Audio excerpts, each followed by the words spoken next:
कहते हैं कि ऑलराउंडर है, बैटिंग करता है, बॉलिंग करता है, पतंग भी उड़ाता है और एक्टिंग के साथ साथ सुना है थोड़ा डांस वांस भी अच्छा कर लेता है। लेकिन सर ऐसा लोग कहते हैं। अरे इसी के घर के 2-4 लोग कहते होंगे। डांस की बात हो रही थी। हाँ सर। तुम्हारी इतनी हिम्मत है कि शाहिद से बड़े डांस करो, तुम्हारे सामने डांस की बात कोई कर सकता है? तुम बताओ इसको कि बॉस कौन है डांसिंग का? नहीं। किसी ने सही कहा है कि आदमी की कद्र जिंदा होने पे उतनी नहीं होती जितना उसके मरने के बाद होती है। आप इन स्क्रीनशॉट को देख के समझ सकते हैं कि मैं क्या कहना चाहता हूँ। दोस्तों, जब से सुशांत सर का केस दुनिया के सामने आया तब से हर बंदा नेपोटिज्म पे बात कर रहा है। इंटरनेट पे चाहे छोटा क्रिएटर हो या बड़े से बड़ा क्रिएटर हो, हर बंदा सुशांत सर के केस के बारे में बात कर रहा है और हर बंदा नेपोटिज्म को दोष दे रहा है। और इस चीज़ के लिए बहुत से ऐसे लोगों को ब्लेम किया जा रहा है, जिसमें शामिल है करण जौहर, सलमान बॉय, आलिया भट्ट और सोनम कपूर, जिसमें ये कुछ स्टार ओपनली उनका मजाक उड़ा रहे हैं। Armaan Kohli, Not. Ranbir Kapoor, Very hot. Imran Khan, Extremely hot. Sushant Singh Rajput. Huh? Hot, I guess. I don't know. I haven't seen anyone. तो दोस्तों, पिछली वीडियो में मैंने आपसे पूछा था कि मैं इस वीडियो का नेक्स्ट पार्ट बनाऊं और आप लोगों ने तो कमाल कर दिया। मेरी पिछली वीडियो में आप लोगों ने कमेंट करके बोला कि हमें पार्ट 2 चाहिए। तो दोस्तों, हाजिर है आपके लिए नेपोटिज्म पार्ट 2, क्योंकि इस वीडियो में आपको इंडस्ट्री का एक ऐसा काला सच पता चलेगा जो हमारे दिमाग के साथ हर रोज खेलता है। हम जाने अनजाने इन सब चीज़ों का शिकार हो रहे हैं। तो दोस्तों, इस वीडियो को पूरा देखिएगा। भले आप मेरी बाकी वीडियोस को नहीं देखते, लेकिन इस वीडियो को पूरा देखिएगा, तभी आपको पता चलेगा कि कुछ मुट्ठी भर लोग कैसे हमें बेवकूफ़ बना रहे हैं। तो स्टार्ट करते हैं अच्छी इस वीडियो को, जिसे देख के आपका दिमाग आपसे सिर्फ एक ही शब्द बोलेगा, साला हिंदुस्तान में जब तक सलीमा है लोग चूतिया बनते रहेंगे।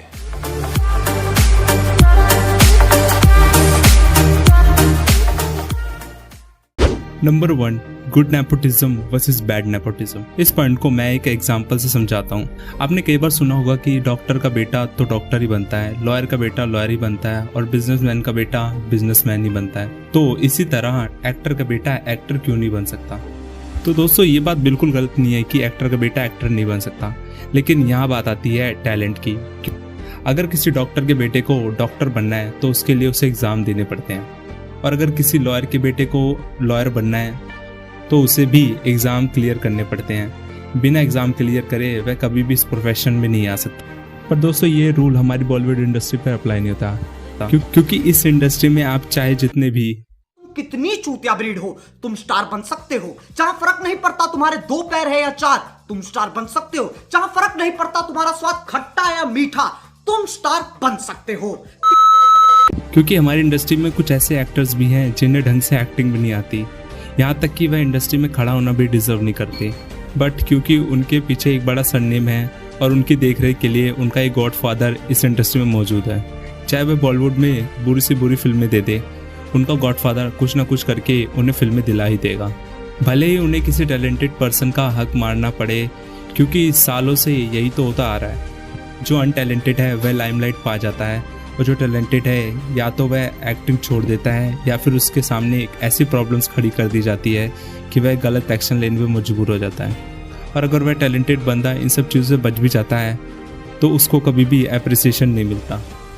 और हमारे लिए सबसे बुरी ये चीज़ है कि हमारी अच्छी फिल्मों का पता हमें हॉलीवुड में पता चलता है, जब हमारी ही रीजनल फिल्मों को हॉलीवुड में पूरी तरह से सम्मान दिया जाता है। और सेम हमारे एक्टर्स के साथ होता है, जिन्हें इंडिया में कोई भी बड़ी बड़ी प्रोडक्शन कंपनी नहीं पूछती। वही एक्टर अपने टैलेंट के दम पे हॉलीवुड में अपनी एक्टिंग स्किल को साबित करते हैं। आपके सामने कुछ ऐसे एग्जाम्पल है।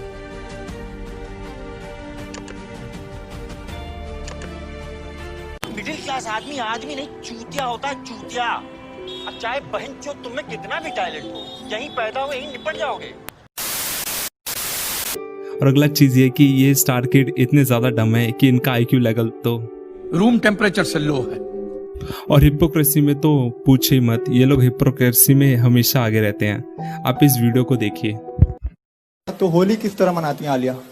होली मुझे होली से थोड़ा सा डर लगता है। As a kid I used to play a lot, but colour वालर आई फील कि वो स्किन पे एलर्जी होता है, तो आई डोंट सेलिब्रेट होली।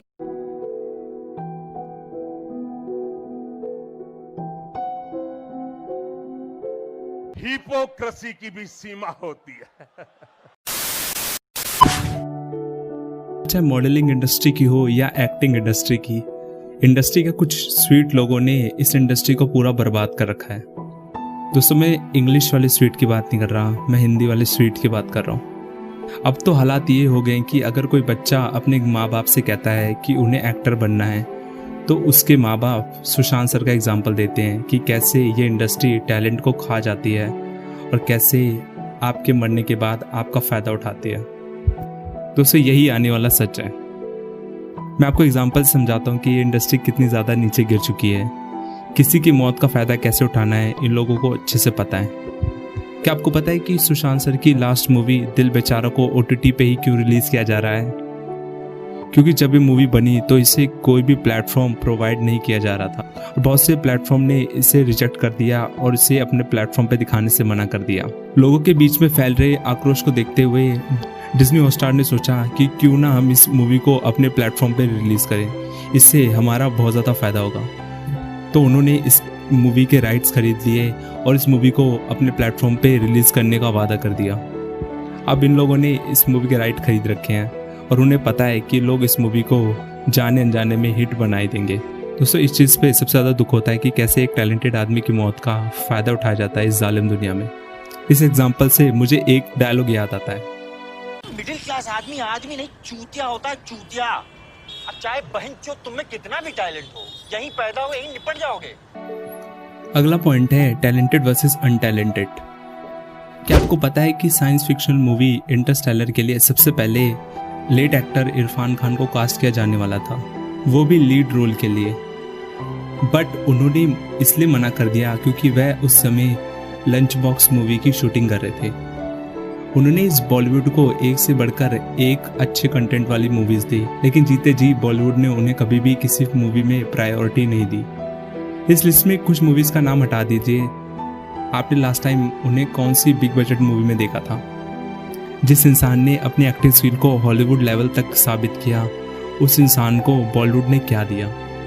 और दुख इस बात का होता है कि उनके चले जाने के बाद वही लोग जो उन्हें जीते जी पूछते नहीं थे, वह लोग सिंपैथी गेन करने के लिए सोशल मीडिया पे पोस्ट डाल रहे थे। अब बहुत लोग ये ब्लेम करेंगे कि हम लोग ऐसे एक्टर्स की फिल्मों को सपोर्ट नहीं करते और इन्हें अप्रिसिएशन नहीं मिलता। बट मैं अगर आपसे पूछूं कि ऐसा क्यों होता है कि हम ऐसी मूवीज़ को देखने नहीं जाते और इसके पीछे क्या रीज़न हो सकता है कि इन लोगों को अप्रिसिएशन नहीं मिलता, इसका आंसर नेक्स्ट पॉइंट में है। अगला पॉइंट है मीडिया और PR एजेंसीज, जिनका काम है पैसे देके किसी भी छोटी से छोटी चीज़ को हाईलाइट करवाना। क्या आपको पता है कि बॉम्बे में बहुत सी ऐसी PR कंपनीज हैं जो 5,000 से लेके 50 लाख रुपए में आदमी की इमेज को ज़मीन से आसमान तक उठा देती है। चाहे आपने कितने भी क्राइम किए हो, लेकिन ये आपको इस तरीके से शो करेंगे कि इस इंसान से अच्छा कोई इंसान इस दुनिया में पैदा नहीं हुआ। इन कंपनियों के पास बहुत सारे TV चैनल और न्यूज़पेपर के कंट्रोल होते हैं। ये चाहे तो किसी को आसमान पे बैठा सकते हैं और चाहे तो किसी को ज़मीन पे ला सकते हैं, और इसी हथियार का सहारा लेते हैं हमारे कुछ बड़े बड़े बॉलीवुड स्टार्स, जिनकी वजह से आपको ऐसी खबरें देखने को मिलती है।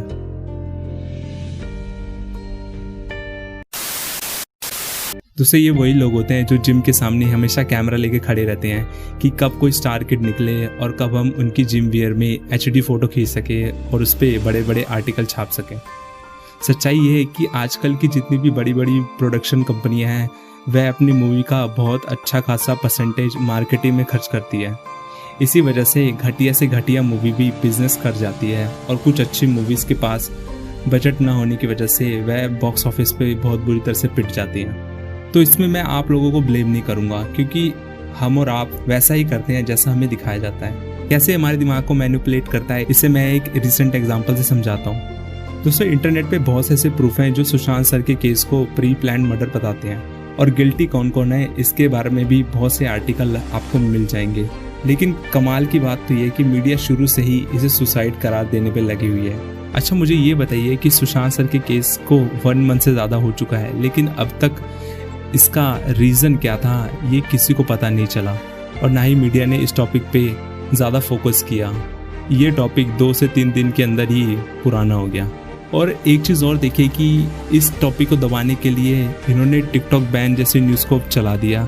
ना इन्हें कोरोना याद आ रहा था और ना ही चाइना का मुद्दा। कमाल की बात तो देखिए कि अमिताभ बच्चन को कोरोना हो गया तो बड़ी बड़ी हेडलाइंस चली गई, बड़े बड़े कैमरामैन उनके घर के सामने चले गए, लेकिन किसी ने भी सीबीआई इंक्वायरी की बात नहीं की। सिंपल सा जवाब है कि अगर ये ऐसी चीज़ों को कवर करेंगे तो इन्हें जो पीछे से मोटा पैसा मिल रहा है वह मिलना बंद हो जाएगा।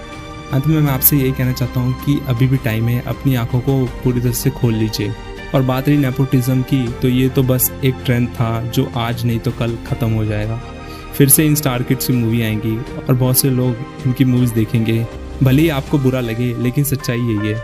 मुझे पता है कि मेरी बाकी वीडियोस की तरह ये वीडियो भी यूट्यूब के कोने में पड़ी रहेगी। अगर आपकी मर्ज़ी है कि अगर आपको अच्छी लगे तो इसको लाइक कर देना, अगर बुरी लगे तो डिसलाइक करना। तो दोस्तों यही थे मेरे कुछ पॉइंट्स जो मैं रखना चाहता था।